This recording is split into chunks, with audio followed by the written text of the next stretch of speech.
Hello, dear students. Today's topic is poem number 16th of our textbook. The title of the poem is Planken Bearers. It's written by Sarojini Naidu. Sarojini Naidu was born in 1879 and died in 1949. Was an Indian poet born into a Bengali Brahmin family in Hyderabad. With her father a scientist and her mother a poet, she grew up surrounded by artists, intellectuals, and revolutionaries.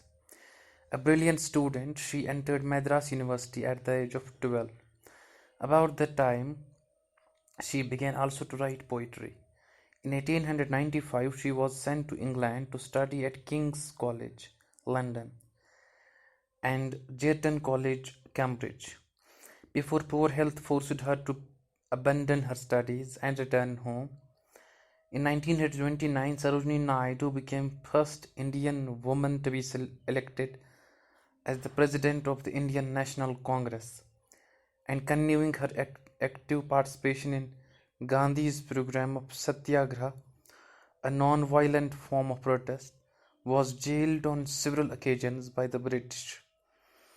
Her published poetic works include The Golden Threshold 1905, The Bird of the Time 1912, The Broken Wing 1917, Selected Poems 1930, The Sceptered Flute 1937, with introduction by Joseph Auslander, and The Feather of the Dawn 1961. Many of her speeches have also been published. प्यारे बच्चों, इस poem का title है प्लैंकन bearers. प्लैंकन आपने शायद नहीं देखा होगा इस चीज को। प्लैंकन पुराने जमाने में जब शादी ब्याह के मौके होते थे,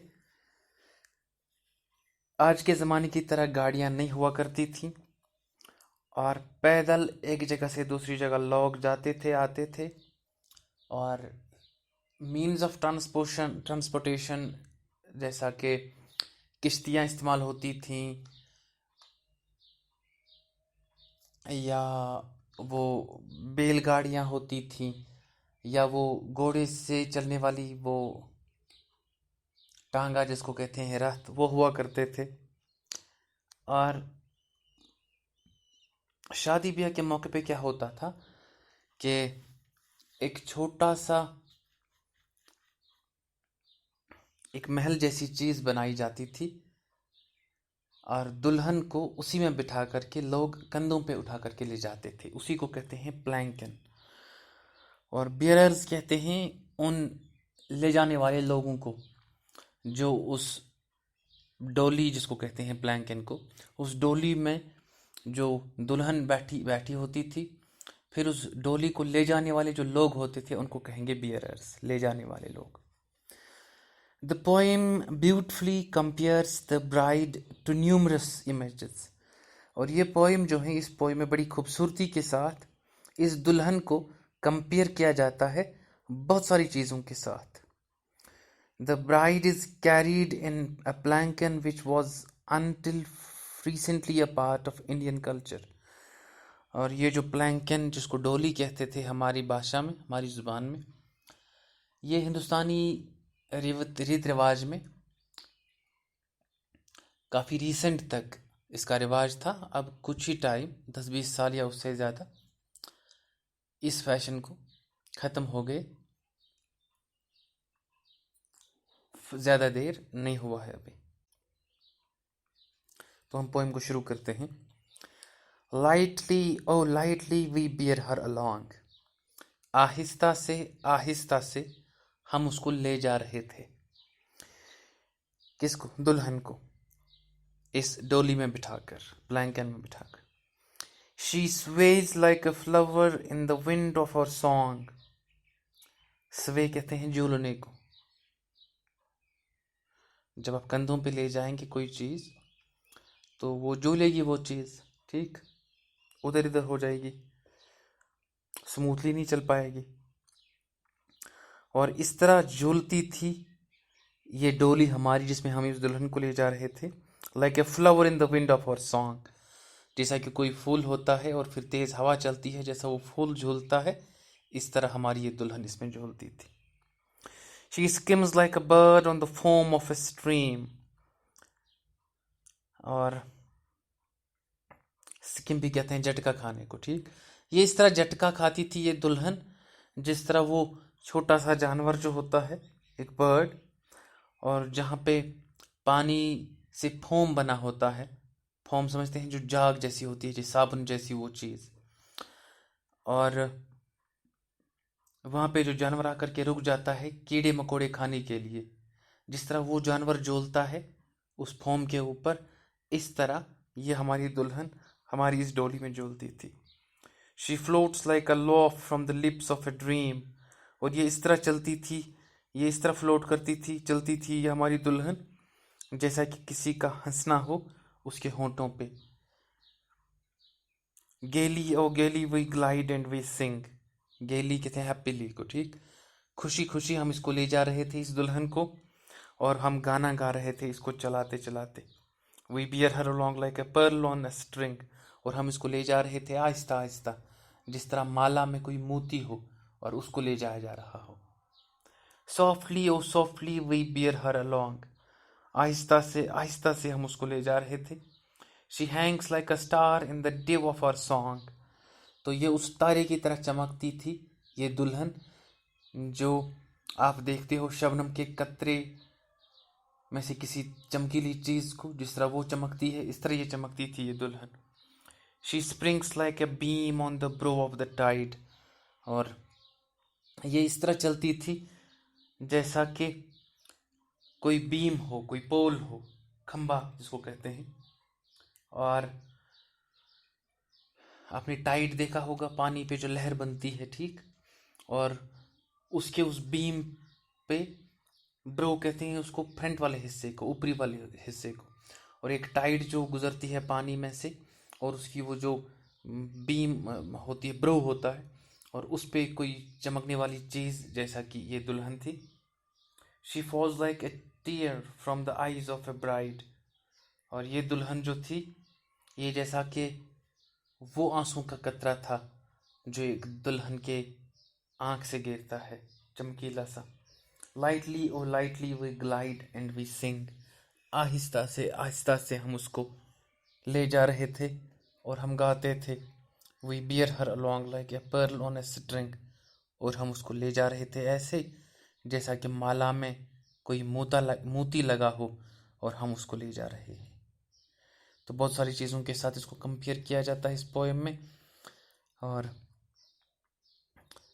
ये दिखाने के लिए कि सारी खूबसूरत चीज़ों से ज़्यादा अगर खूबसूरत चीज़ थी तो वो ये दुल्हन थी जिसको हम ले जा रहे थे। तो इसलिए इस पोएम का नाम प्लैंक एंड बियरर्स है, क्योंकि इस पोएम में जो नरेटर हैं, जो नरेट करते हैं हमें ये कहानी, ये वाक़या, तो वो वही बियरर्स हैं, जो ले जाने वाले लोग हैं। वही ले जाने वाले लोग जो हैं ये सारी तारीफ़ें करते हैं इस दुल्हन के बारे में, जो हमने पोएम में अभी अभी देख लिया। इसलिए इस पोएम का नाम प्लैंकन बियरर्स है, यानी कि ले जाने वाले लोग जो थे इस प्लैंकन को, वो क्या ख्याल रखते हैं इस दुल्हन के बारे में जिसका वो ले जा रहे हैं। तो thank you dear students, hope you have enjoyed the lesson. आप इसको देखेंगे एक बार घर में टेक्स्ट बुक को, और फिर ये वीडियो को सुनने के बाद आपको सारी चीज़ें जो हैं वो क्लियर हो जाएंगी। और सरोजनी नायडू के बारे में थोड़ा सा जो मैं भूल गया बता देना, कि सरोजनी नायडू इंडियन पोइट हैं, बंगाली ब्राह्मण फैमिली से इनका ताल्लुक़ था, और इनका फादर एक साइंटिस्ट था और मदर भी पोइट थी, और बचपन से ही इसको एक माहौल मिला था पढ़ाई का, और ब्रिलियंट स्टूडेंट थी। इसको घर वालों ने 12 साल की उम्र में यूनिवर्सिटी ऑफ मद्रास में भेजा, और वहाँ से फारिग होने के बाद इनको किंग्स कॉलेज लंदन और बाद में कैम्ब्रिज यूनिवर्सिटी भेजा गया, और वहाँ लेकिन उनकी सेहत ख़राब हो गई और इनको वहाँ से वापस बुलाया गया। और Indian Congress Indian national Congress जो कि INC जिसको कहते हैं पार्टी, हिंदुस्तान की नेशनलिस्ट पार्टी, इस पार्टी की प्रेसिडेंट इसको चुना गया था 1925 में। और तब हिंदुस्तान आज़ाद भी नहीं था, और तब हिंदुस्तान जद्दोजहद कर रहा था, आज़ादी की जंग लड़ रहा था। और गांधी जी का जो सत्याग्रह का प्रोग्राम था, नॉन वायलेंट प्रोटेस्ट, और इसमें शमूलियत की खातिर इन्हें जेल जाना पड़ा था सरोजिनी नायडू को। और उसके बाद जो है इनकी जो किताबें हैं जो इन्होंने लिखी हैं, उन किताबों में से कुछ किताबें हैं। एक का नाम द गोल्डन थ्रेशोल्ड है, 1905 में लिखी है। द बर्ड ऑफ टाइम 1912 में लिखी है। द ब्रोकन विंग 1917 में लिखी है। और सिलेक्टेड पोइम्स जो बुक है 1930 में लिखी है। सेप्टर फ्लूट 1937 में लिखी है।